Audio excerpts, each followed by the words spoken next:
The reflection in the floor-to-ceiling windows shows a woman who shouldn't exist.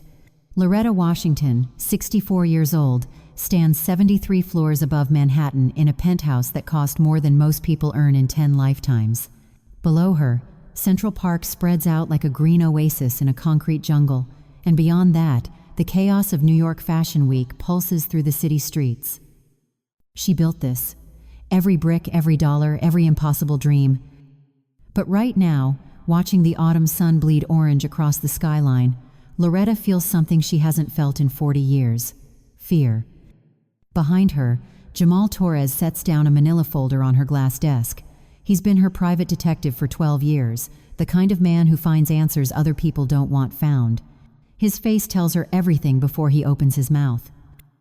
"Mrs. Washington, you need to sit down for this." Loretta doesn't sit. She never sits when bad news is coming. Her fingers grip the back of her leather chair, knuckles tight, wedding ring catching the light. The ring her late husband gave her before they had 2 nickels to rub together. "Tell me." Jamal pulls out his phone, and a recording starts to play. The audio is grainy, but clear enough. Crystal clear. Loretta's too busy being a billionaire to notice. The old woman thinks she's untouchable. Ethan's voice drips with contempt, that same smooth tone he uses at family dinners. By the time she figures it out, Ella will be too sick to fight back, and the kid will be in some facility upstate.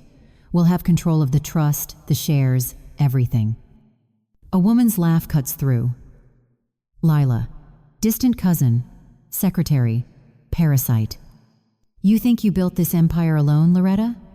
Lila's voice is venomous. "We're taking what's ours." Loretta's world tilts sideways. Jamal hands her the folder. Inside are lab reports, pharmacy records, financial transfers that make her stomach drop 6 feet. Ethan and Lila have been tampering with Ella's lupus medication for 8 months, replacing her pills with something that makes her sicker, weaker, more dependent. And Zoe, her 10-year-old granddaughter with that rare genetic disorder, they've been faking her symptoms, staging medical emergencies to drain the family trust dry. "How much?" Loretta's voice is ice. $2.3 million so far. They're playing the long game, Mrs. Washington, trying to get Ella declared incompetent, gain guardianship of Zoe, then petition to institutionalize her. Once they control Ella's shares in your company, they're planning a hostile takeover. The room spins.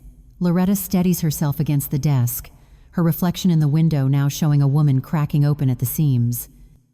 Because here's the truth she's been running from for 20 years. She wasn't there. When Ella was growing up, when she needed her mother most, Loretta was building an empire, closing deals in Tokyo, negotiating mergers in London, climbing from the projects in Harlem to penthouse suites while her daughter learned to be lonely. The guilt tastes like copper in her mouth. She remembers Ella at 14, standing in this very penthouse, tears streaming down her face. "You care more about your company than you care about me." And Loretta, in her power suit fresh from another acquisition, had said something unforgivable. "Someday you'll understand sacrifice." That's the crack Ethan slithered through, the wound he infected. Loretta's phone rings, shattering the memory.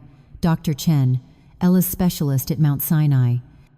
"Miss Washington, I need you to come in immediately. Ella's latest blood work is concerning. Her kidney function is declining faster than we anticipated. If this continues at this rate, we're looking at organ failure within 6 months." The phone nearly slips from Loretta's hand. 6 months. "I'll be there in 20 minutes, she says, voice steady despite the earthquake inside her chest. Jamal's still talking, laying out evidence, but Loretta's mind is racing ahead.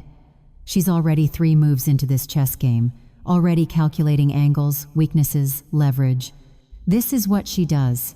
This is what made her a billionaire. Then Jamal says something that stops her cold. There's something else. Lila was spotted yesterday at St. Patrick's Cathedral, lighting candles, praying for Zoe's recovery. She's been going there twice a week, making sure people see her, building a public image as the devoted cousin who cares. The audacity hits Loretta like a physical blow. Lila's not just stealing from her family. She's performing grief for an audience while orchestrating a child's destruction. Loretta walks to her closet, pulls out her navy Tom Ford suit, the one she wears when she needs armor. Her hands don't shake as she buttons it. Years of boardroom warfare have trained her for this. But this isn't a boardroom, this is her blood, her daughter, her granddaughter. She catches her reflection one more time. The woman staring back has tears threatening to break through, but her jaw is set like concrete. Loretta Washington didn't claw her way from nothing to let snakes feast on what's hers. Jamal, I want surveillance on both of them, 24/7. Every phone call, every transaction, every breath they take. And get me Marcus Wheeler at the DA's office. We're going to bury them so deep they'll need a map to find daylight. She grabs her keys, her phone, her rage. Outside, sirens wail through Manhattan streets. Fashion Week crowds surge below. The city pulses with a million stories, but right now, only one matters. Loretta Washington is going to war. The Metropolitan Museum of Art gleams like a jewel box tonight, its limestone steps flooded with cameras and champagne and the kind of wealth that makes regular people uncomfortable. Outside, pride flags snap in the June wind, rainbow colors bleeding across Fifth Avenue as the city celebrates love in all its forms. Inside, Loretta Washington wears a smile that could cut glass. Her crimson gown is Valentino, her diamonds are conflict-free, and her rage is barely contained. She watches Ethan work the room like a politician, his hand resting possessively on Lila's lower back when he thinks no one's looking. They're good, she'll give them that. Ethan with his Kennedy smile and tailored tux, playing the devoted husband whose wife is too sick to attend. Lila in understated black, the humble cousin who stepped up to help family in crisis. The performance makes Loretta want to throw them both off the balcony. A waiter offers her champagne. She takes it but doesn't drink. She needs her mind sharp tonight, every instinct firing. Across the marble hall, Ethan catches her eye and raises his glass. The audacity of that gesture, the sheer contempt hidden behind those perfect teeth. Loretta's mind flashes back 7 years. Ella's wedding at Mother AME Zion Church in Harlem, the oldest black church in New York. Loretta had reservations even then, watching Ethan charm the congregation with stories about his nonprofit work, his dedication to social justice. But Ella glowed with happiness, and Loretta thought maybe, just maybe, her daughter had found someone worthy. She was so goddamn wrong. Mrs. Washington, what a pleasure. A board member from Goldman Sachs materializes at her elbow, and Loretta shifts into autopilot, making small talk about market volatility and tech acquisitions while her eyes track Ethan through the crowd. 20 minutes later, she corners him near the Egyptian wing, where ancient sarcophagi stand as silent witnesses to her fury. We need to talk. Now. Ethan's smile never wavers. Loretta, this isn't the time or place. Make it the time. Her voice drops to a whisper that could freeze vodka. I know what you're doing. The medication tampering, the trust fund withdrawals, all of it. You're poisoning my daughter. For just a second, something flickers behind his eyes. Fear, maybe. Or calculation. Then he laughs, soft, almost pitying. Loretta, I know you're under a lot of stress. Running an empire at your age, watching Ella decline, it must be overwhelming. He steps closer, lowering his voice like they're sharing a confidence. But these paranoid accusations, they're beneath you. Ella's illness is progressing because she inherited your workaholic tendencies. The stress you modeled for her, the impossible standards. Her body is breaking down from years of trying to be you. The words land like acid. Because there's truth mixed in with the lies, and Ethan knows it. He's weaponizing her guilt, twisting the knife that's been lodged in her chest for 2 decades. If you really want to help your daughter, he continues, smooth as poison, maybe focus on being present instead of playing detective. Ella needs her mother, not another prosecutor. He walks away before Loretta can respond, leaving her shaking with rage in the shadow of 3,000-year-old tombs. Back home at 2 a.m, Loretta sits in her office with the city lights painting shadows across her walls. Jamal's latest report spreads across her desk like evidence at a crime scene. Bank statements, pharmacy records, email threads. And something new, something that makes her blood run cold. Forged adoption papers claiming Zoe isn't Ella's biological daughter. The documents are backdated, notarized with fake signatures, designed to establish that Zoe has no blood claim to the Washington family trust. If Ella dies, or is declared incompetent, these papers would surface, cutting Zoe out completely while Ethan, as legal husband and guardian, takes control of everything. The cruelty is breathtaking. Loretta's hand trembles as she reads Lila's motivation, buried in old family records that Jamal unearthed. 30 years ago, Lila's parents owned a deli in the Bronx, a neighborhood institution serving chopped cheese and hope. When the recession hit in the 90s, they begged Loretta for a bailout. She was already established by then, already climbing, but she said no, not out of malice, just cold business logic. The deli went under. Lila's father never recovered. Died of a heart attack at 53, broke and broken. Lila blamed Loretta for everything that followed. The poverty, the shame, the rage that festered for decades until it found an opportunity wearing Ethan's face. This isn't just about money, it's about revenge dressed up as justice. Loretta reaches for the framed photo on her desk. Zoe at a school fair in Brooklyn last spring, her smile wide and gap-toothed, holding a blue ribbon from the science competition. She has Ella's eyes and Loretta's stubborn chin. She has her whole life ahead of her. If Ethan and Lila succeed, that little girl ends up in some institution upstate, medicated and forgotten, while they spend her inheritance on penthouses and vacations. Not while Loretta Washington still draws breath. She picks up her phone, starts typing a message to her legal team, then stops. Lawyers can be bought. She learned that the hard way in her early days, watching justice bend for whoever had the deepest pockets. No, this requires something else, something they won't see coming. Outside her window, pride flags still flutter in the June darkness, celebrating authenticity and truth. Loretta stares at Zoe's photo, and something hardens in her chest, something that feels like war. She's going to burn them down, not with lawyers or politeness or playing by rules they've already broken. She's going to destroy them the way they plan to destroy her family. And she's going to make sure everyone watches. The drums thunder up from Eastern Parkway, a mile south of Ella's apartment, where the West Indian Day Parade turns Brooklyn into a Caribbean explosion of color and sound. Steel pans and reggae and laughter that shakes the concrete. Life celebrating itself in the late summer heat. Inside her Upper West Side apartment, Ella Washington Miller can barely lift her head off the couch. She's 40 years old and feels like she's drowning from the inside out. The lupus has always been there, a shadow she learned to live with, but this is different. This is her body declaring war on itself, joint by joint, organ by organ. Her hands shake too much to hold a coffee cup. Her kidneys ache with a deep gnawing pain that no medication touches. Through floor-to-ceiling windows, Central Park spreads out below, joggers and tourists and families that look whole. Ella watches them like she's observing life through aquarium glass, separate and suffocating. Her mother sits beside her, still wearing the power suit from a morning board meeting. Loretta's presence fills the room like a force of nature, all controlled energy and barely concealed worry. Talk to me, baby girl. Really talk to me. Ella's laugh comes out bitter. What's there to say, Mom? My marriage is falling apart. Ethan works late every night, comes home smelling like perfume that isn't mine. When I try to talk to him, he looks at me like I'm already dead. Her voice cracks. Maybe I am. Maybe I'm just too stubborn to notice. Loretta's hand closes over hers, warm and solid. You are not dying. You hear me? You're stronger than this. But even as she says it, Loretta sees what Ella can't.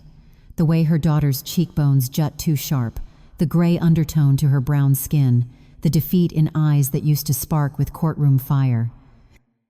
She remembers Ella at 25, graduating top of her class from NYU Law School. Loretta sat in the audience at Lincoln Center, watching her daughter give the commencement speech about justice and equity and never backing down. Ella wore her academic robes like armor that day, her voice carrying across hundreds of seats with absolute authority. That woman could have conquered the world. This woman can barely stand up. In the other room, Zoe plays with dolls, her voice a soft melody of imagination. Loretta excuses herself, walks to where her granddaughter has set up an elaborate tea party on the carpet. Among the plastic cups and stuffed animals sits a bottle of gummy vitamins, bright purple, shaped like bears. Zoe, sweetie, are these the vitamins Daddy gives you? The little girl nods, her curls bouncing. Every morning, he says they'll make me strong like Grandma. Loretta's blood turns to ice water. She pockets the bottle, keeps her smile steady, even though her heart is hammering. That's nice, baby. Keep playing. 6 hours later, Jamal calls with lab results that confirm her worst nightmare. The vitamins contain elevated levels of cadmium and lead, heavy metals that accumulate in a child's body and mimic the symptoms of Zoe's genetic disorder, systematic poisoning disguised as parental care. Loretta has to pull over on the West Side Highway, her Mercedes idling while she fights the urge to vomit. They're not just stealing money, they're killing a 10-year-old girl by degrees. The next morning, Loretta storms into her family lawyer's office without an appointment. Clarence Blackwell has handled Washington family trusts for 15 years, a Harvard Law graduate with silver temples and a reputation for discretion. She finds him feeding documents into a shredder. Their eyes meet across his mahogany desk. In that frozen second, Loretta sees everything. The guilt, the fear, the envelope of cash probably sitting in his home safe. How much? Her voice could strip paint. How much did Ethan pay you to betray us? Clarence's hand hovers over the shredder, paper half fed into mechanical teeth. Loretta, I can explain. Those are trust documents, legal protections for Ella and Zoe. She moves closer, each step deliberate. You're destroying evidence of their inheritance. You're helping him steal from my family. He said Ella was incompetent. He had medical reports, psychiatric evaluations. He made it seem like he was protecting the assets from her poor judgment. The words tumble out desperate and hollow. And you believed him? Or did you just like the money enough not to ask questions? Before Clarence can answer, Loretta's phone explodes with notifications. Ella's name flashing across the screen again and again. She answers while still staring down her former lawyer. Mom. Zoe's voice, small and terrified. Mommy fell down. She won't wake up. The world tilts sideways. Loretta is moving before conscious thought catches up, running for the elevator, her heels hammering marble floors. She's in her car, tearing through Manhattan traffic, jumping red lights while calling 911. The city blurs past, a watercolor of panic and prayer. She reaches the apartment building as paramedics load Ella onto a stretcher. Her daughter's eyes are half open, unfocused, her breathing shallow and wrong. Zoe stands in the doorway wearing her school uniform, tears streaming down her face, held back by a neighbor. Loretta pulls her granddaughter close, feels the little body shaking with sobs. Why does Daddy hate us? Zoe whispers into Loretta's chest. What did we do wrong? The question breaks something fundamental in Loretta's soul. Because this child thinks she deserves this, thinks somehow her existence earned this cruelty. In the ambulance, Loretta holds Ella's hand while machines beep and medics work with urgent efficiency. Her daughter's pulse is weak, her blood pressure crashing. The attending paramedic mentions toxic levels, potential organ failure, the need for immediate dialysis. Through the rear windows, Loretta watches New York scroll past. The city she conquered, the empire she built, the success that was supposed to mean something. None of it matters if she loses them. Ella's fingers squeeze weakly, her lips move, forming words Loretta has to lean close to hear. Protect Zoe. Promise me. Whatever happens, protect my baby. I promise, Loretta whispers back, her voice steel wrapped in velvet. And baby girl, you're going to be here to help me do it. You're going to fight. We both are. The ambulance screams through the city toward Mount Sinai, sirens cutting through the late summer heat. Behind them, somewhere in that concrete jungle, Ethan and Lila are probably celebrating another victory. They have no idea the storm that's coming. The Abyssinian Baptist Church stands on West 138th Street like a monument to faith and survival, its Gothic towers reaching toward heaven while Harlem pulses around it. Gospel Week brings the sanctuary alive with voices that could shake loose angels, hundreds of congregants packed into wooden pews that have witnessed a century of prayers and protests and dreams deferred. Today, they're witnessing a lie so obscene it makes the stained glass weep. Loretta Washington sits in the back row wearing sunglasses and a black dress, her phone positioned carefully in her purse, recording every word. 3 pews ahead, Ethan stands at the pulpit beside Lila, both dressed in mourning clothes that probably cost more than most people's monthly rent. Ethan's voice breaks with practiced grief. Friends, family, beloved congregation, We come before you today with hearts shattered by tragedy. He pauses, lets the silence build. Our precious Zoe, my daughter, my light, passed away 3 nights ago. Her rare genetic disorder finally took her from us, and we are devastated beyond words. Women gasp. Men bow their heads. The choir director openly weeps. Loretta's hand clenches around her phone so hard the case cracks. Because Zoe is alive. Right now, this very second, she's 20 blocks south at Mount Sinai Hospital, coloring in a Dora the Explorer book while nurses check her vitals. She's weak from the poisoning but recovering, safe under armed security that Loretta personally hired. These monsters are eulogizing a living child for profit. Lila steps forward, dabbing her eyes with a handkerchief. Zoe was special, brilliant. She had such dreams. Her voice quivers perfectly. We've established Zoe's Light, a charitable foundation to help other children fighting genetic disorders. Any donation, no matter how small, honors her memory and saves lives she'll never get to live. Collection plates start circulating. Checks are written. Cash appears. Loretta watches thousands of dollars flow toward 2 people who should be in prison cells, not pulpits.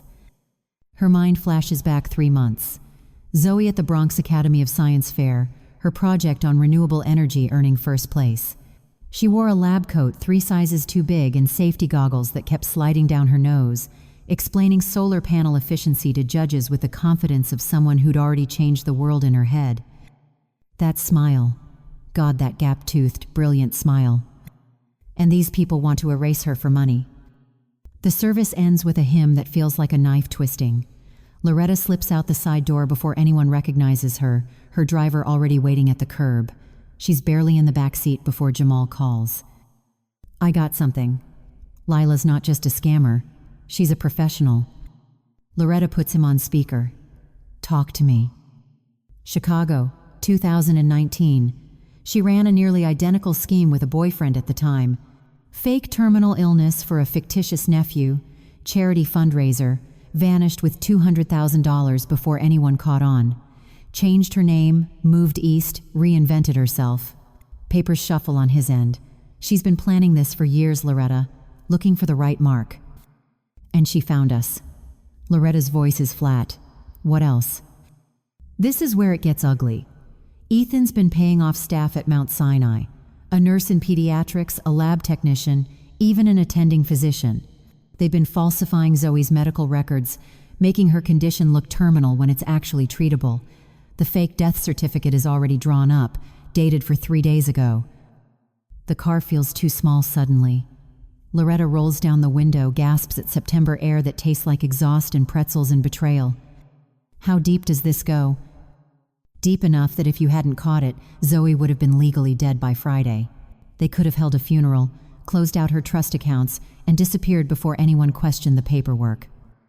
Loretta closes her eyes, sees her granddaughter's face, thinks about what almost happened. Send me everything. Names, bank accounts, every dirty dollar. I want a paper trail so clear a blind prosecutor could follow it. She hangs up and tells her driver to head to Clarence's office. The lawyer who shredded trust documents, who sold out her family for whatever Ethan paid him.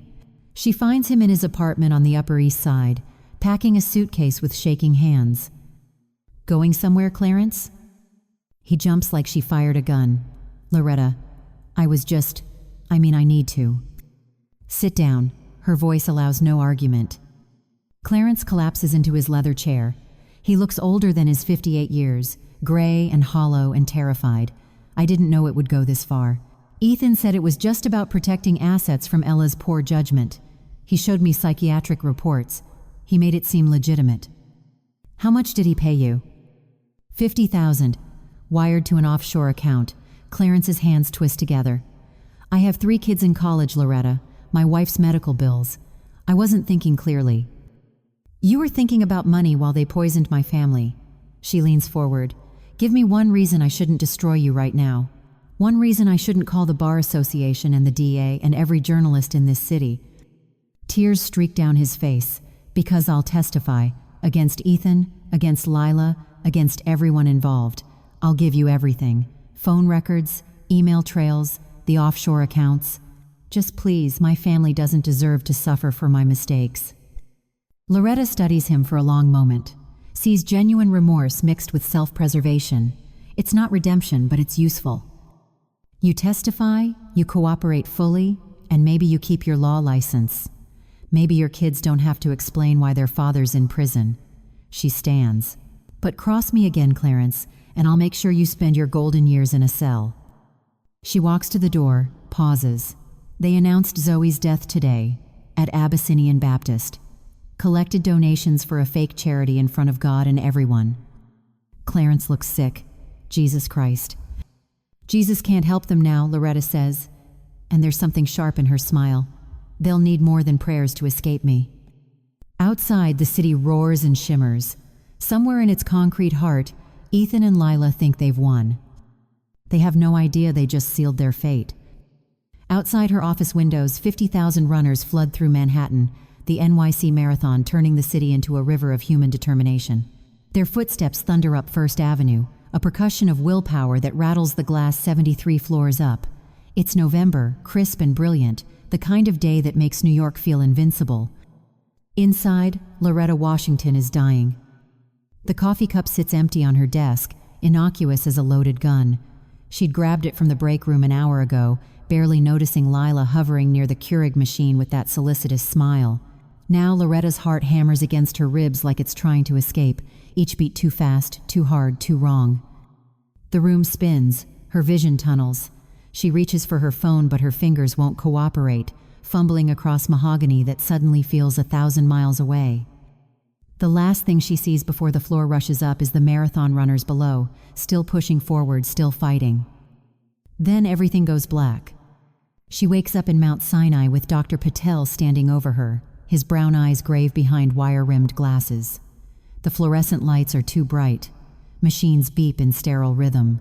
Through the window, she can see the marathon still going, the mid-pack runners grinding through mile 18. Mrs. Washington, your heart rate spiked to 190.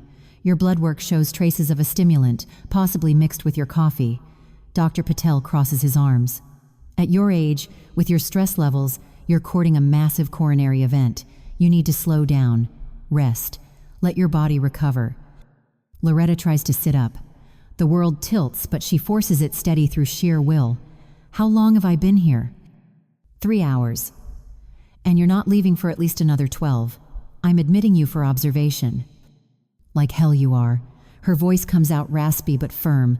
My family is under attack. My granddaughter is in this same hospital fighting for her life. You think I'm going to lie here counting ceiling tiles while they steal everything I've built? Dr. Patel sighs the way doctors do when they know they're losing. You're the most stubborn patient I've ever treated. I'm alive because I'm stubborn. Loretta swings her legs over the side of the bed, ignoring the dizziness. Now either discharge me or I'll walk out in this gown. 2 hours later, against medical advice and with enough signed waivers to wallpaper her office, Loretta is back in her clothes and on her phone with Jamal. He sounds breathless, excited in that way that means he's found blood in the water. You're not going to believe this. Ethan's been siphoning money for 16 months. $10 million, moved through shell corporations and offshore accounts. The paper trail is buried deep, but it's there. Real estate in Monaco. Art purchases in Dubai. A villa in Tuscany under an LLC that traces back to him. Loretta leans against the hospital corridor wall, processing. 10 million. That's not desperation, that's systematic theft. He's been planning this since before Ella got sick. Maybe he caused her to get sick. Jamal pauses. There's more. Zoe's medical team just reported something incredible.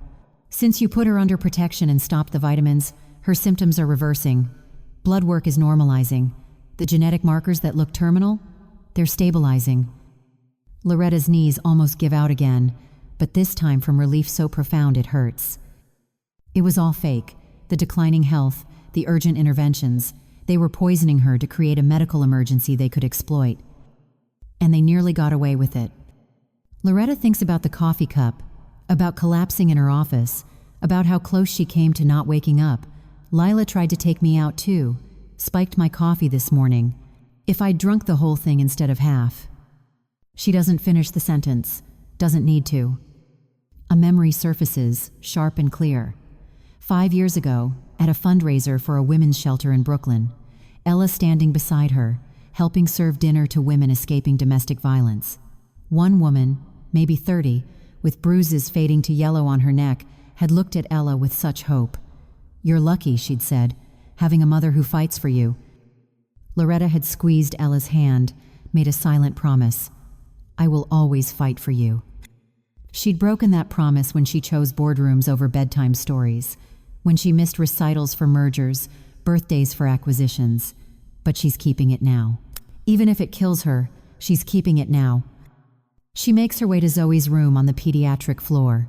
Her granddaughter is propped up in bed, looking stronger than she has in months, color in her cheeks, light in her eyes. A sketch pad rests on her lap, covered in crayon drawings. "Grandma!" Zoe's face explodes with joy. "Look what I made!" Loretta settles into the chair beside the bed, takes the drawing with trembling hands. It shows a woman in a cape, arms raised, lightning bolts shooting from her fingers, skyscrapers in the background, bad guys running away with their hands up. At the bottom, in careful 10-year-old handwriting, "Grandma saving the world." Something breaks open in Loretta's chest, not her heart, the walls around it. "That's beautiful, baby, but I'm not a superhero." Zoe shakes her head, curls bouncing. "Yes, you are," Mommy told me. "She said you built everything from nothing. She said you never give up, ever." Her small hand finds Loretta's. "And you're saving us.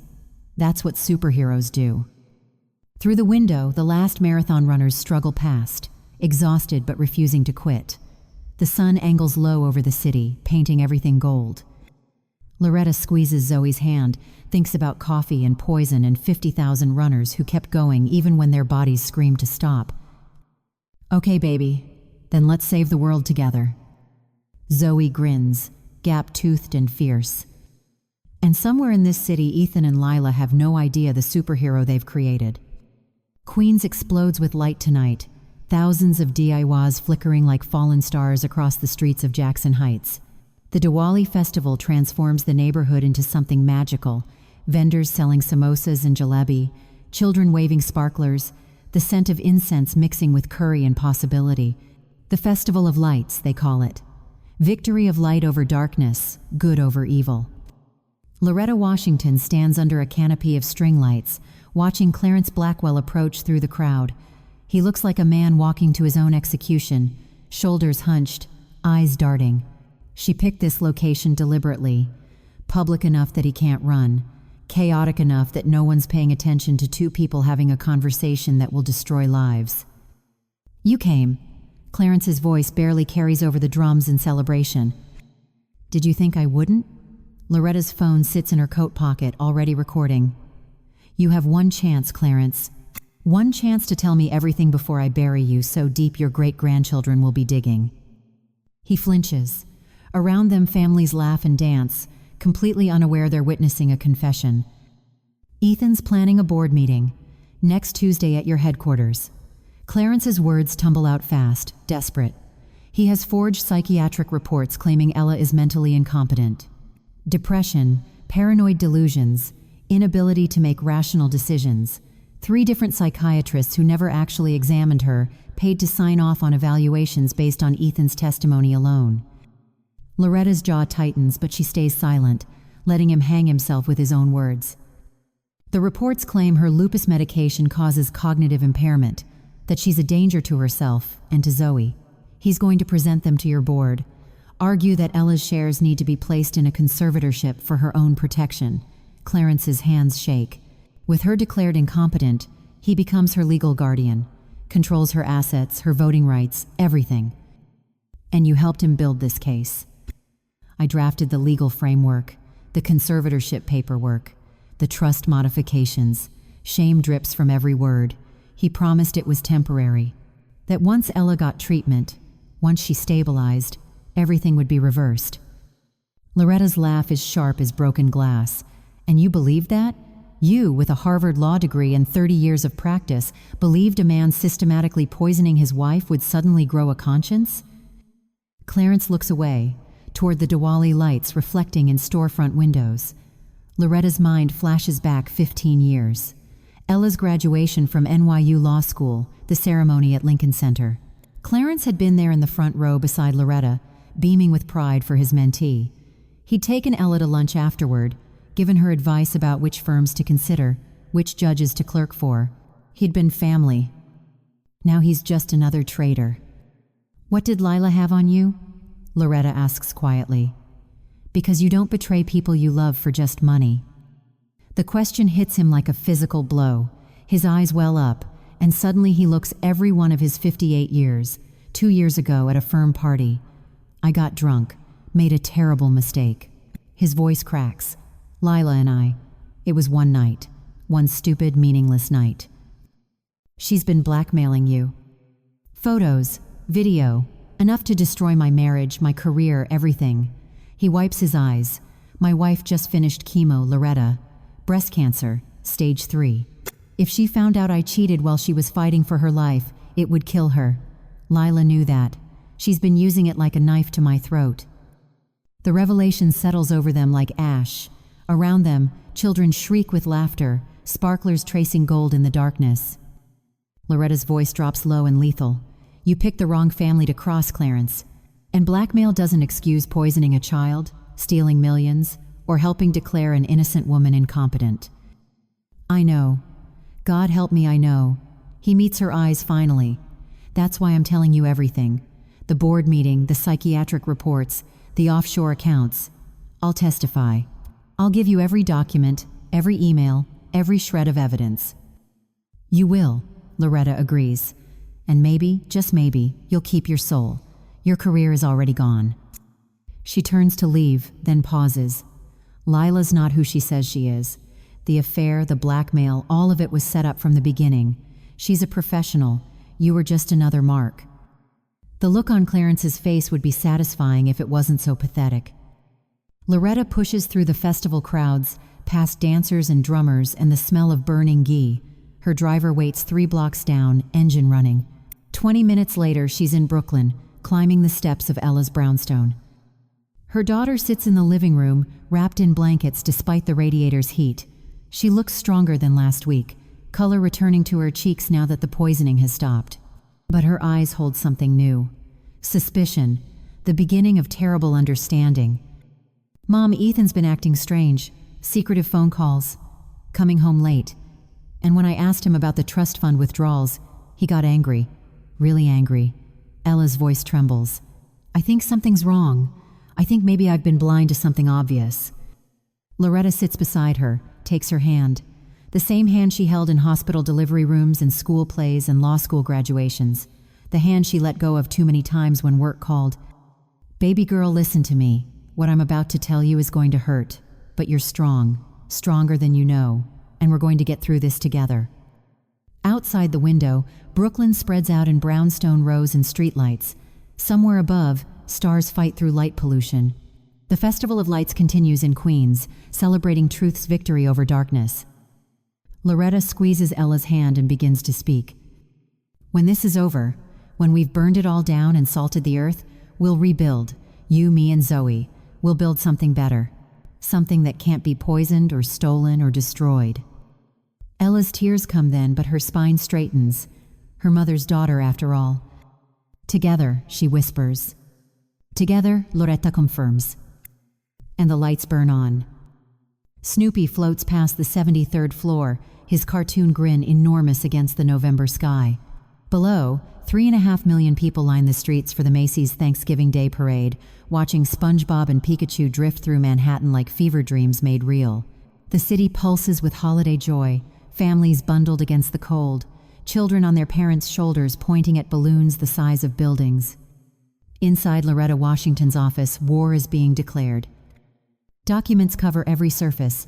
Bank statements from the Cayman Islands, wire transfer receipts, incorporation papers for shell companies with names like Horizon Ventures LLC and Summit Capital Holdings. Jamal Torres has been working 72 hours straight, fueled by coffee and righteous anger, connecting dots that form a picture of systematic theft. 10 million is just what we found initially, he says, sliding another folder across Loretta's desk. The real number is closer to 18.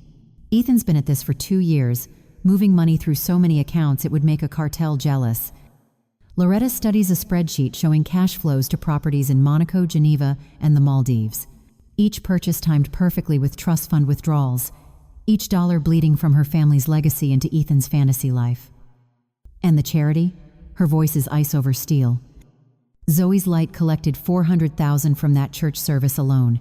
None of it went to genetic disorder research. It's sitting in an account in Lila's name, waiting to be transferred. Jamal pulls up more documents on his laptop. The charity registration is fake. The board members listed don't exist. It's a ghost operation designed to launder sympathy into cash. Through the window, a giant turkey balloon wobbles past, and Loretta thinks about performance, about how Ethan and Lila have been performing grief and devotion while poisoning the people they pretended to love. Her mind drifts to last summer, the community center in Harlem where she volunteers on Tuesday afternoons, teaching chess to kids who remind her of herself at their age.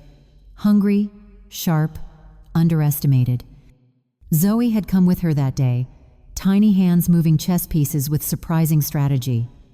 Loretta taught her the queen's power, how she moves in any direction, how she protects the king but answers to no one. The queen is the most powerful piece on the board, Loretta had said, but she's also smart. She doesn't rush. She waits for the perfect moment to strike. Zoe had captured Loretta's rook with her queen, grinning. Like you, Grandma, you're the queen. Someday, baby girl, you'll be the queen too. Jamal's phone buzzes, pulling Loretta back to the present. He answers, listens, and his face transforms from tired to electric. Say that again. He puts the call on speaker. A woman's voice, nervous but determined. My name is Angela Chen. I'm a phlebotomist at Mount Sinai. I've been drawing blood for Ella Washington Miller for 3 years. She pauses. A man approached me 6 months ago, Ethan Miller. He offered me $5,000 to alter her test results, make her kidney function look worse than it was, make her lupus markers look out of control. Loretta's hands flatten on the desk, steadying herself. I said no at first, but he kept increasing the offer. 10,000, 15. He said it was for her own good, that she was in denial about how sick she was, that he needed ammunition to force her into aggressive treatment. Angela's voice cracks. I took the money. God help me, I took it and I falsified her labs. Made her look like she was dying when she was actually stable. The parade noise feels distant now, muffled by the ringing in Loretta's ears. Why are you coming forward now? Because I saw the news about the little girl, about Zoe's death that wasn't real. And I put it together. He wasn't trying to help his wife. He was trying to kill her. Shame drips through the phone. I have copies of the real results, the ones I should have reported. I'll testify. I'll do whatever it takes to make this right. Jamal ends the call and looks at Loretta. That's it. That's the smoking gun. We can prove systematic poisoning with intent to defraud and potentially commit murder. Loretta nods slowly, her mind already 10 moves ahead. Send everything to the DA, and make sure our tech team is ready. I want the boardroom wired for sound and video. Multiple cameras, multiple backups. Already done. Across town, in the brownstone Loretta bought for Ella's wedding, a different scene unfolds. Ella sits in her living room, stronger now, fury burning through the medication fog that's been clouding her judgment for months. Ethan walks through the door, carrying takeout, his smile easy and false. We need to talk, Ella says. And Loretta watches it all on her laptop, the hidden cameras she had Jamal install last week, transmitting crystal clear video. She sees Ethan's face shift, calculating. Sees him set down the food and arrange his features into concern.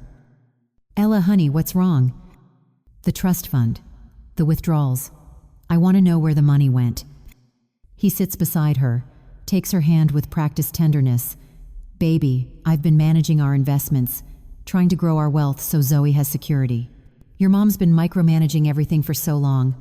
I thought we deserved some autonomy. The lie is smooth as silk. $2 million, Ethan. That's not investment money, that's theft. His eyes fill with tears. Actual tears, summoned on command like he's auditioning for an Oscar. You think I'd steal from you? From our family? Ella, I love you. Everything I do is for us, for Zoe's future. His voice breaks perfectly. Your illness has made you paranoid. Maybe we should talk to Dr. Chen about adjusting your medications. Ella wavers. Loretta can see it in her daughter's face, the doubt creeping in, the gaslighting doing its work. But then Ella's spine straightens. Her mother's daughter, after all. Get out. What? Get out of this house, now. Loretta watches Ethan's mask slip for just a second, revealing the monster underneath. Then he's up, storming toward the door, playing wounded husband to perfection. In her office, with parade balloons drifting past like witnesses, Loretta allows herself a small, dangerous smile. The queen is moving into position, and checkmate is 3 days away. The boardroom sits on the 45th floor of 1 Wall Street, glass walls offering a perfect view of Rockefeller Center 12 blocks north. Outside, 50,000 people crowd around the Christmas tree, waiting for the moment when 75 feet of Norway spruce explodes with 50,000 lights. The city holds its breath in that special December magic, families and tourists and dreamers all looking up. Inside this room, 12 board members sit around a table worth more than most houses, waiting for a different kind of spectacle. Ethan Miller stands at the head of the table in his best suit, briefcase open, confidence radiating like cologne. Lila sits 3 seats down playing assistant, her eyes downcast in practiced humility. They have no idea they're standing in a trap that's been carefully set, baited, and sprung. Loretta Washington sits at the opposite end, her chair turned slightly toward the windows. She wears navy Armani and her mother's pearls, every inch the billionaire who built this empire from nothing. Beside her, Ella sits straight-backed and clear-eyed, stronger than she's been in months. The board members shift uncomfortably. This emergency meeting was called by Ethan, claiming urgent family business.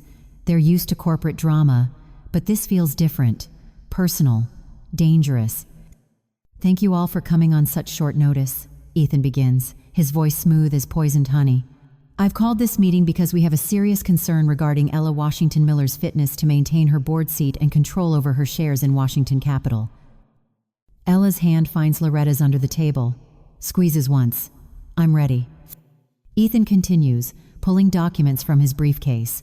I have here psychiatric evaluations from 3 separate doctors confirming that Ella is suffering from severe cognitive impairment due to her lupus and its treatments. She's become paranoid, accusatory, unable to make rational decisions about finances or family matters. He slides the forged reports across the table. Board members lean in, scanning pages that look official, legitimate, damning. For her own protection and the protection of her daughter, I'm petitioning this board to place her shares in conservatorship until she's received proper psychiatric treatment. His eyes are earnest, concerned, the devoted husband making an impossible choice. I love my wife, but I love her enough to get her the help she needs, even if she hates me for it. The performance is flawless. Several board members nod sympathetically. The general counsel reaches for the documents, preparing to review them. Loretta lets the moment stretch. Lets Ethan think he's winning. Then she speaks. That's quite a story, Ethan. Very moving, very carefully constructed. She turns from the window, and her eyes are absolute zero. Would you like to hear some other stories? Some true ones? She nods to Jamal, standing by the door. He hits a button on his laptop, and the boardroom screens light up with audio waveforms. Clarence Blackwell's voice fills the room. Ethan has forged psychiatric reports claiming Ella is mentally incompetent. 3 different psychiatrists who never actually examined her, paid to sign off on evaluations based on Ethan's testimony alone. Ethan's face drains of color. The recording continues. Angela Chen, the phlebotomist. He offered me $15,000 to falsify her test results, make her kidney function look worse than it was, make her lupus markers look out of control. Then Lila's voice, captured by hidden microphone in Ethan's home office, casual and cruel. We're dosing the kid just enough to keep her symptomatic. Not enough to kill her, that would be too obvious. Just enough that Loretta keeps paying medical bills while we drain the trust. The room erupts, board members on their feet, voices rising in shock and disgust. The general counsel is already on his phone, probably calling the DA. But Loretta isn't finished. Jamal, show them what went viral about an hour ago. The screens switch to a TikTok video, already at 2 million views and climbing. Shaky phone camera footage shows Lila outside a pharmacy in the Bronx, meeting with a man whose face is blurred. Money changes hands. A package is transferred. The caption reads, "This woman bought cadmium supplements and heavy metals, saying it was for pest control. works at Washington Capitol. Someone check on this. The intern who filmed it added pharmacy transaction records, time-stamped and damning. Ethan moves toward the door, fast, desperate. But Jamal's already there, and behind him, 2 uniformed NYPD officers step into the boardroom. Behind them, 2 more. Ethan Miller, you're under arrest for attempted murder, fraud, conspiracy to commit fraud, and about 17 other charges we're still counting. The detective reads him his rights while snapping handcuffs onto wrists that an hour ago were shuffling forged documents. Lila is already crying, makeup running, the performance falling apart now that the audience knows the script. Ella stands, walks around the table with deliberate slowness. Ethan sees her coming, tries to turn away, but the officers hold him steady. The slap echoes through the boardroom like a gunshot. That's for every pill you poisoned, every vitamin you contaminated, every moment you made me think I was dying when you were killing me. Ella's voice doesn't shake, doesn't waver. It's the voice that won cases at NYU Law, the voice that could have changed the world if it hadn't been systematically drugged into submission. On the large screen, Jamal switches to a video call. Zoe appears, in her hospital bed but grinning wide, still hooked to an IV but very much alive. Go, Grandma, go, Mommy. She pumps her small fist in the air. Superhero landing. Despite everything, despite the gravity of arrests and betrayals and years of systematic abuse, Loretta laughs, a real laugh that cracks through the tension like lightning through clouds. Outside the windows, the Rockefeller Center tree explodes with light. 50,000 bulbs igniting simultaneously, the crowd roaring with joy, cameras flashing like stars falling upward. Inside the boardroom, Ethan and Lila are led away in handcuffs, their empire of lies collapsing with every step. Loretta puts her arm around Ella, and they stand together watching the tree glow, watching their city celebrate, watching justice arrive dressed in blue uniforms and handcuffs. We did it, Ella whispers. No, baby girl, Loretta says. You did it, you survived. Everything else was just cleanup. And 73 floors below, New York City sings. Dragons dance through Mott Street, gold and crimson scales rippling under strings of red lanterns. The Lunar New Year festival transforms Chinatown into a river of celebration, firecrackers popping like champagne, the smell of roasted duck and incense thick in the February air. Thousands pack the narrow streets, welcoming the year of the snake with drums and hope and sticky rice cakes that promise prosperity. Loretta and Ella push through the crowd wearing sunglasses that do nothing to hide their identities. Cameras flash, phones rise. Within seconds, social media explodes with sightings. That's them, the billionaire and her daughter, the ones who took down that psycho husband. The story broke 48 hours ago and hasn't stopped trending since. Ethan Miller and Lila Chen, arrested for attempted murder, fraud, conspiracy, and a dozen other charges that keep multiplying as prosecutors dig deeper. The recordings went viral within hours. 3 million views, 10 million, 20. The world watched a billionaire expose her son-in-law's murder plot in a Wall Street boardroom while the Rockefeller tree glowed behind them. New York loves nothing more than a revenge story with receipts. A reporter materializes from the crowd, microphone thrust forward. Miss Washington, how does it feel to know your son-in-law tried to kill your family? Loretta's security team moves to intervene, but she waves them off. It feels like justice is working exactly as it should. My daughter and granddaughter are safe. The people who hurt them are facing consequences. That's all that matters. Ella, do you regret marrying Ethan Miller? Ella's jaw tightens, but her voice stays steady. I regret trusting someone who saw my family as a bank account instead of human beings, but I don't regret the strength I found fighting back. They push forward through the festival, past vendors selling tangerines and red envelopes, past dancers and drummers and children waving sparklers. Loretta's mind drifts back 3 years. The Women's March flooding Manhattan, 500,000 people carrying signs and chanting for equality and justice. She'd walked beside Ella that day, both of them in pink hats, voices hoarse from shouting. We're not backing down, Ella had said, her face fierce with conviction. Not from anything or anyone. Loretta had squeezed her hand. That's my girl. That's my warrior. She'd meant it then. She means it more now. watching Ella navigate cameras and questions with her head high, no longer the fading woman on a couch, but the fighter she always was underneath. At a dumpling house on Elizabeth Street, they finally escape the crowds. Private room, hot tea, and blessed silence. Ella stares at her untouched plate, fingers twisting the napkin into knots. I should have seen it. The late nights, the secretive phone calls, how eager he was to manage my medical care. Her voice cracks. I let him poison me for months because I was too trusting, too naive. You were sick and manipulated by someone who spent years earning your trust.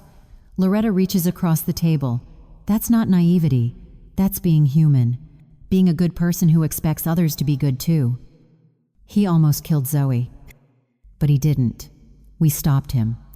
You stopped him by being strong enough to question, to doubt, to fight back when your body was literally being poisoned. Ella's tears fall silently. The adoption papers he forged, saying Zoe wasn't mine. I keep thinking about what would have happened if you'd believed them. I had genetic testing done, Loretta says quietly. The moment Jamal found those forgeries, Zoe's DNA confirms she's your biological daughter, my biological granddaughter. The papers were complete fabrications, sloppy ones at that. Ethan was banking on chaos and grief to sell the lie. Relief floods Ella's face, followed by fresh anger. He tried to erase my child from existence. And failed spectacularly. Loretta's smile has edges. Your lawyer called this morning. Divorce proceedings are officially filed. She said, and I quote, Ethan's new home is a cell, so the property division should be pretty straightforward. Despite everything, Ella laughs. It's small and broken, but it's real. Later that week, Loretta stands in front of Harlem Hospital with news cameras rolling and community leaders applauding. The check she's holding is for $12 million, every penny recovered from Ethan and Lila's theft, plus interest. This money was stolen from my family with the intent to destroy us, she says into the microphones. Instead, it's going to heal this community. New pediatric wing, updated cancer treatment facilities, and a trust fund for medical scholarships for Harlem students pursuing healthcare careers. The crowd erupts. This is the Loretta Washington they know, the girl from the projects who made billions and never forgot where she came from. A reporter asks the inevitable question, why give it away instead of keeping it? Loretta thinks about Zoe's drawing, Grandma saving the world, because money that came from cruelty should fuel kindness, because my granddaughter almost died, and some kids in this neighborhood do die from lack of access to care. If I can change that, then something good comes from something evil. That night, the three of them gather in Loretta's penthouse. Ella, Zoe, and the woman who built this empire with nothing but ambition and rage and love that wouldn't quit. Through the windows, Chinatown still glows red with festival lights. The year of the snake, symbol of wisdom and transformation. Zoe curls up between them on the couch, finally home from the hospital, still thin but healing. Grandma, are we safe now? Loretta kisses her forehead. Yes, baby girl, we're safe, and we're together, and nobody's ever going to hurt us again. Outside, New York pulses and burns and reinvents itself like it does every day. Inside, 3 generations of Washington women breathe easier for the first time in years. The Brooklyn Academy of Arts middle school auditorium smells like cheap coffee and teenage cologne, folding chairs packed with parents holding phones up like lighters at a concert. Outside, the Coney Island Mermaid Parade kicks off 3 miles south, mermaids and sea creatures flooding the boardwalk in glitter and body paint, pure New York absurdity celebrating summer. Inside, Zoe Washington Miller walks to the podium in her graduation gown, 13 years old now and healthy in ways that seemed impossible 3 years ago. Her curls are pulled back, her smile gap-toothed and confident, and when she speaks, the room goes silent. They say middle school is hard, and it is. Pop quizzes and cafeteria drama and trying to figure out who you are. She pauses, grip tightening on her speech. But I learned something harder. I learned that the people you trust most can be the ones who hurt you deepest. Loretta sits in the 3rd row beside Ella, both of them in sundresses and pride that could power the city grid. My father tried to kill me, not with a gun or a knife, but with vitamins, with medicine that was supposed to help but was actually poison. Zoe's voice doesn't shake. He did it for money, for greed. Because to him, I wasn't a person. I was a bank account. The auditorium is so quiet you could hear hearts breaking. But I'm still here. My mom's still here. And my grandmother, who built an empire with her bare hands, taught me something important. Zoe looks directly at Loretta. She taught me that survival isn't enough. You have to take what tried to destroy you and build something beautiful from the wreckage. The applause starts slow, then builds like thunder. 2 weeks later, Loretta's Manhattan office gleams in afternoon sun, the city spread below like a kingdom earned inch by bloody inch. Zoe sits across from her at the desk, wearing a blazer that's still too big, growing into the woman she'll become. "This company has been my life's work," Loretta says, her hands resting on mahogany polished to mirror shine. "I built it from $2,000 and a dream that everyone said was impossible. Black woman. No connections, no safety net." She pulls a small box from her drawer, slides it across to Zoe. Inside sits a key, old brass, worn smooth, attached to a card that reads, "Washington Capitol, Founder's Office, 1987. That's the key to my first office. Closet-sized space in the garment district, barely big enough for a desk and a filing cabinet. But it was mine. Loretta's voice catches. "I'm giving it to you as a symbol. Someday, not now, but someday when you're ready, this company becomes yours. You're my successor, Zoe, my legacy." Zoe's fingers close around the key, and tears spill down her cheeks. "What if I'm not strong enough? Baby girl, you survived being poisoned for months while people who were supposed to love you plotted your murder. You gave a graduation speech about it without flinching. You're stronger than I ever was at your age." Loretta's smile could light the dark. "And you won't be alone. Your mother and I will teach you everything. Business, strategy, how to read a balance sheet and a liar's face." That night, they celebrate at Minton's Playhouse in Harlem, the jazz club where bebop was born and legends were made. The band plays Coltrane while 3 generations of Washington women share a table and fried chicken and laughter that comes easier now. Ella looks different, lighter somehow, like she shed a skin made of fear and emerged bright underneath. She works pro bono now, representing domestic abuse survivors, turning her own nightmare into fuel for other people's freedom. 7 cases this month, she tells them over the music. 7 women who thought they were trapped. Now they're filing restraining orders and divorce papers and reclaiming their lives. "That's my girl," Loretta says, "using your power for good." The letter arrives the next morning. Prison stationery. Ethan's handwriting. Loretta reads it on her penthouse balcony, coffee going cold in her hand. It's 3 pages of apologies and excuses and pleas for forgiveness. He blames stress, mental illness, Lila's manipulation. He says he still loves Ella, still wants to be a father to Zoe, still believes they can somehow heal as a family. The delusion would be funny if it wasn't pathetic. Loretta lights a match, touches it to the corner of the letter, watches the paper curl and blacken, his words turning to ash that the wind scatters across 73 floors of empty air. "We're done with poison," she says to the city below. That evening, all 3 of them stand on the penthouse rooftop as the sun bleeds orange across the Hudson. Ella's arm around Zoe, Zoe's hand in Loretta's, 3 links in a chain that refuse to break. Below them, New York pulses eternal. Millions of stories happening simultaneously, dreams being born and dying, empires rising from nothing. "What happens now?" Zoe asks. Loretta thinks about keys and legacies, about little girls from the projects who grow up to buy the buildings they used to clean, about daughters who survive poison and become warriors, about granddaughters who inherit not just money but the fire that made it. "Now," she squeezes Zoe's hand, "now we build, together, and we make something so beautiful, so strong, that nothing can ever tear it down." The city lights flicker on like promises kept. And somewhere above them, the stars bear witness to 3 women who refuse to break. If you've ever fought for family against impossible odds, if you've ever turned poison into power, subscribe to carry this strength forward, because their story is every woman's story, and it's just beginning.